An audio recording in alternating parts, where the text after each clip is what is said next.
you, these naturalists always picking up logs, looking, see what they can find.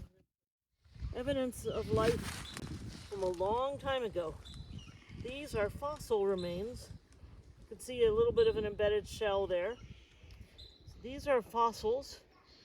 But over here we have life as it exists now. That's a lichen. That's another lichen. So this rock has been used by living creatures for literally tens of thousands of years. And all of that can be entered into iNaturalist during a BioBlitz or at any time. You can include fossils. You can include remains of an animal as well as any living animal. The Stellar's jays, of course, just got onto that tape. We also have here one of our most popular plants. It's in the spring beauty family, and its colloquial name is miner's lettuce, as in people who work in mines. And it is actually edible. And often when the miners would be out in the foothills of the Sierras, they would eat that as a snack. Not recommended because you don't know if dogs have been using this trail or anything. But if you are in a pinch, miner's lettuce is available to you. All right, let's talk about stinging nettle. Okay, so I'm standing here in the middle of Penitentiary Creek that will continue, if it could, all the way down to Coyote Creek. So this is our excuse to be here, because usually we visit Coyote Creek.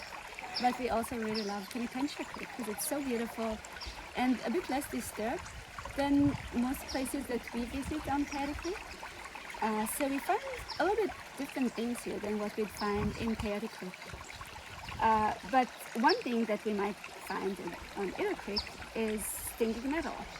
So stinging nettle is a pretty common native plant that we'll often find by water. And it's important for us, first because, it's another plant you should be able to recognize because it's really painful if you touch it. So don't touch any part of the plant. But the other interesting thing about it is it's the host plant for a beautiful butterfly that you probably saw before. It's called the red admiral. It's black and red and pretty and quite common, I would say. So you're likely to see it. And the caterpillars feed on stinging nettle. So if you see leaves that are folded like this, like a little sleeping bag, the caterpillar might be hiding inside. But you need to be kind of brave to find it. So yes, these too are lichens. You can see some of the lobes here.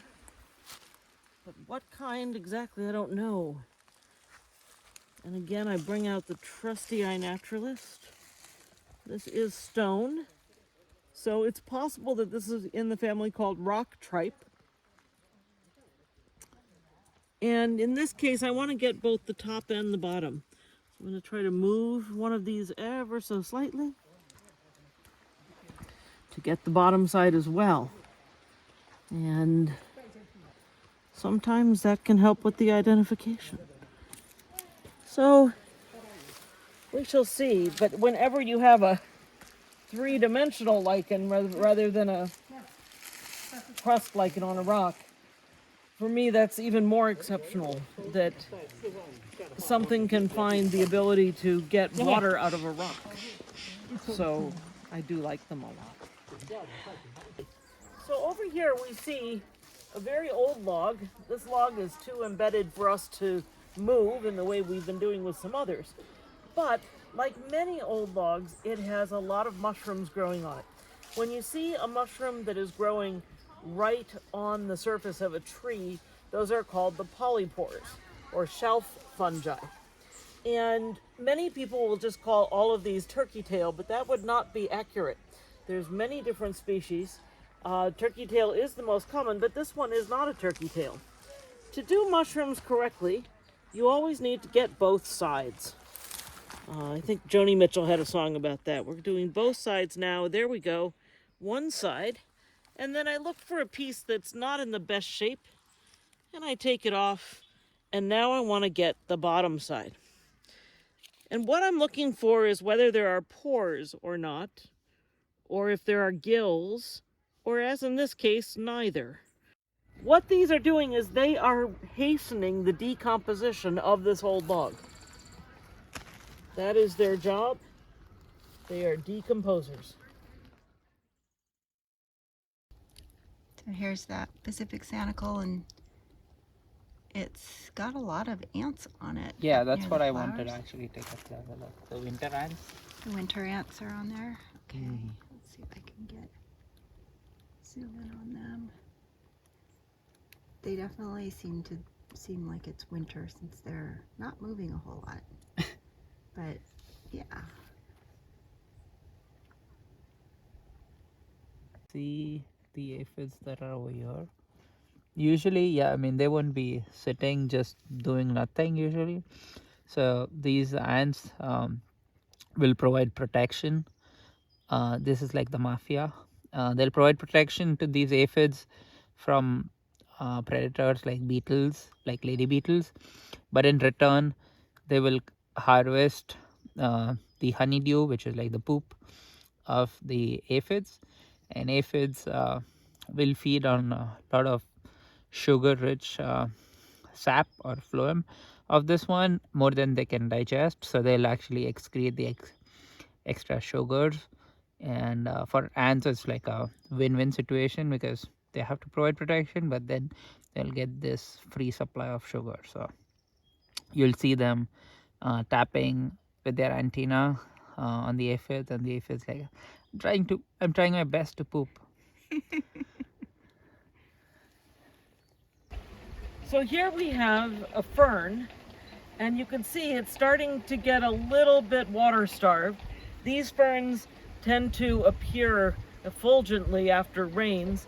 It's a California polypody fern, so Polypody, and they love to grow out of the base of things like rocks or like the base of trees.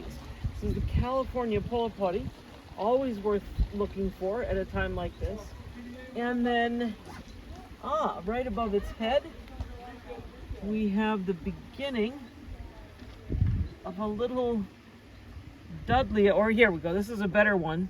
This is its colloquial name is the Live Forever, and their leaves are fairly thick and plasticky, and they too will grow out of the side of rocks. I believe this one is the canyon one, but I could be wrong. That's why I submit these entries to iNaturalist to find out if I got it right. Notice all the things using this rock. It is its own little miniature ecosystem. We have another one of the Live Forevers up here, but we also have a species of moss. We have a different species of moss here. This one has more of a Brillo pad effect. And you've also got a lot of different lichens up here. We have, let's see, and then I already mentioned the ferns. We have some Grasses. We have grasses. And often there are particular insects and spiders that are associated with these kinds of habitats as well. So it is a very interesting practice to stop at any steep wall, whether it's made out of rock or made out of mud. The bank on a trail is particularly a particularly interesting place to find some hidden treasures.